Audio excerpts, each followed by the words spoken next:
We're sitting on the shores here of Lough Neagh at Barton's Bay, and I'm speaking to Jerry Gagan, and Jerry's going to tell me about how he got involved with Lough Neagh. Well, I suppose you were part of the reason, Paddy, but I'm going to tell you from the start, which is a wee bit out of the new. Good. My association with Lough Neagh goes back 40, maybe 50 years of age. 50 years. And I was down at Drachel Shore one day teaching my wee fellas how to swim. And they were getting on right, like, and I saw this boat coming in with cloth up. I didn't even know what it was. It was a funny looking boat, and it pulled up beside me, and I danded up to it, and I said to the man on the boat, says I, what sort of a boat is that?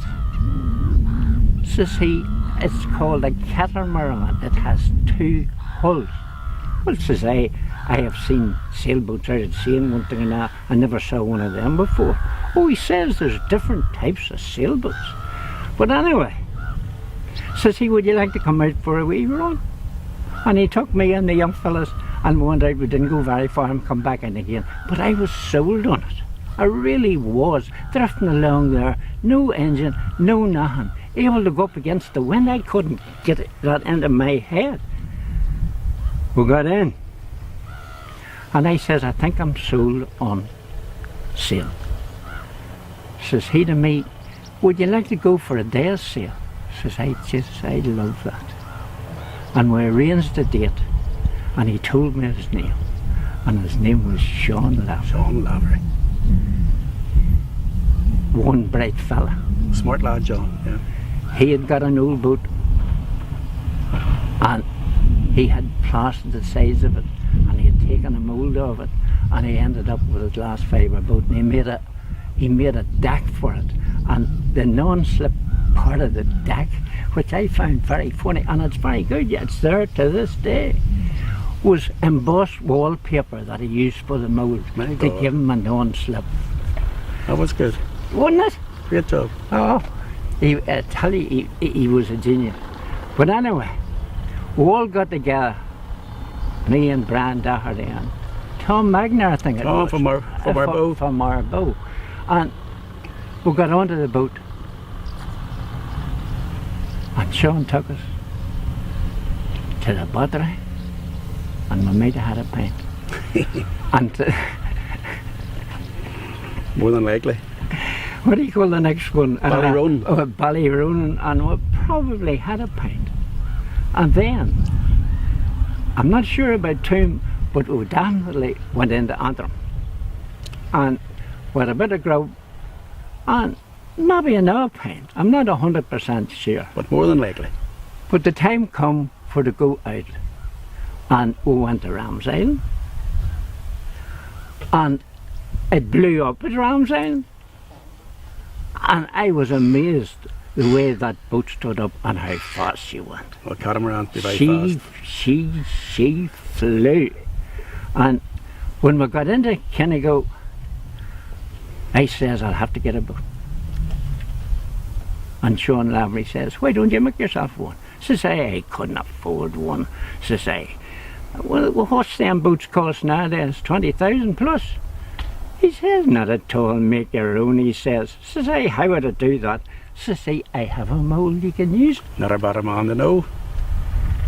And I went along and I bought a full barrel of resin and a roll of cloth, and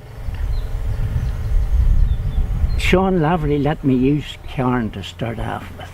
So I was in a place that was dry and everything. Perfect. And I started off and ended up with the boat coming out of the mould, then taking a boat out of the mould, and then Sean had the deck. I can't remember making the deck. I must have made it off his mould, and we put it on, bolted it on, and I thought, there's our boat.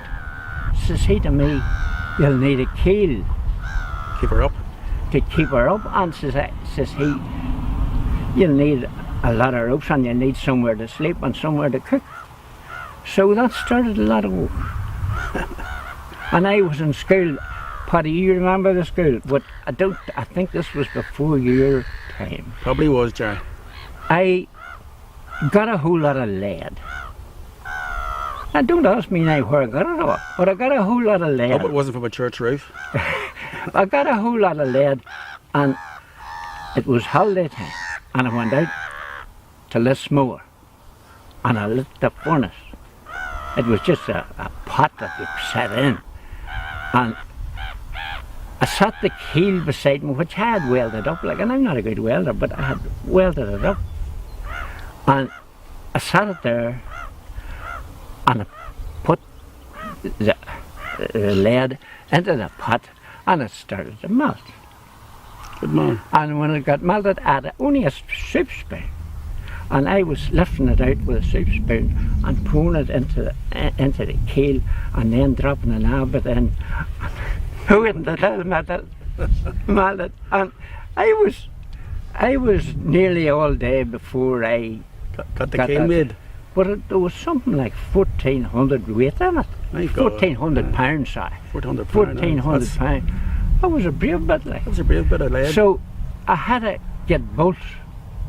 Keel boats. Aye. And Paddy Kelly, I don't know if you know Paddy or not. He talks like that there. Yeah, I do, yeah. A sunny-haired fella. Yeah. Paddy worked in King Packaging at the time, and he was a mechanic. And I asked him, Paddy, could you get me a lot of long bolts and nuts to fit them? He says, yeah, how long do you want them? And I tell him, no, 2.5 each a day, you know. Good job. And I drilled holes, and this is one of the mistakes I made. I should have drilled the hole slightly bigger than I did. Aye. And I put stuff around right enough, and I put it in, and I got the nuts Paddy had given me, and I fit it.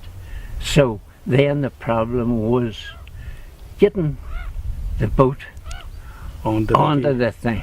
Onto the keel. Onto the keel. And I got her to Germ Tippins, because Sean Lavery needed a place. I got her to Germ Tippins, and it's over beside where I live, and it was very hot. But lifting it up was a bit of a problem. But we managed by lifting it at the back, and lifting it at the front, and lifting it at the back, and lifting it at the barrels front. And planks. And barrels and planks and one thing and another. And we got it up high enough to slide the keel underneath. Now, all I had was a paper template, which I held down over the bolts, like. And then I went inside the boat and set them down there. Jesus, I says, I hope that's right. And I drilled the holes. Bit of work there, Jerry. I drilled the holes, and we lifted the boat up and lowered her down, and she went down about halfway, and she stuck. Right. Says I, bugger this, says I, if I can't get that keel down, how the fuck will I get it off again? But anyway, there happened to be a sledge lying there, and everybody was amazed at me because I went into that boat and I used that sledge and I bait her down. Bait her onto the keel. Bait her right onto the keel. Good man, Jerry. And then we put a rubber on, and then we tightened up the nuts. Keel boats. Or the keel boats. And Jesus, she didn't look too bad at all. And she said, I think that's not a bad job. And then the work started inside her. And my work, we had to use timber and all inside her. But the day came for the launcher. The big launch. And that was a sort of a hazy sort of a day, if you can understand why I mean hazy. Or around the lock can be hazy. No, it wasn't that sort of hazy. Right. It was in the head, Paddy. Oh, right. After a few drams. Aye. And we got her in, and you know what I'm going to tell you? She turned out the best of the ones that were made. She went quicker than anything. And what did you call this class about, Jerry? They're called after The rock out behind us here. an island out there. The skiing. The skiing. The skiing. The skiing. And it was the skiing class. It was the skiing class, is right. And listen, And you know what I'm going to tell you? I have thought ever since, in association, I'm sure, with the rest of us, like that's the greatest playground in Ireland. oh big. I remember Michael Waters had a skiing what was built. I remember John Larvey having the Yes, skiing and Dean yes. Hamill having the That's skiing. right. Was there only 4 ever built, Jerry? There was one fella built one over in East Down somewhere, but he made a bollocks of Oh, it really, bollocks of it. because he raised the deck away up and stand headroom went on. It looks like Cursor. All right, because the Lough Neagh skiings were all about looked powerful, good lines on the water, Oh yes.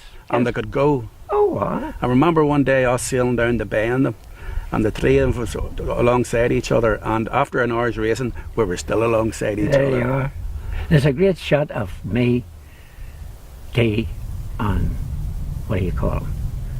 Michael? No, he's in the loch all right, but he's a wee boat and he comes every now and again. Sometimes he starts the races and one time, John. But anyway, we were going down, the 3 of us, down the bay against the wind. And I was on the outside tack.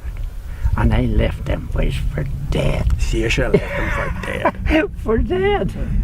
It was Queen of Diamonds, Saoirse, Black magic. Black Magic, And what do you call Emerald. Emerald. Emerald. That's right. That was the 4 names of Right. the skiing class that was designed, built by Yes. your good sales in Lurgan Yes. and sailed on the loch and still sails to this day. How many years ago was that, Jerry? Oh God, I don't know. Supposed to be at least 40. It has to be around there somewhere. Yeah. I'll ask Sean someday Aye. exact date, because one thing about Sean Lavery, he has all that. Oh, And aye. he even has videos of the making of it. That'd be know. worth looking at sometime. It would. And It would. making sure it's kept for people in the For- future to see. for How the posterity. skiing class of Lough Neagh was built out of Lurgan, out of a shed.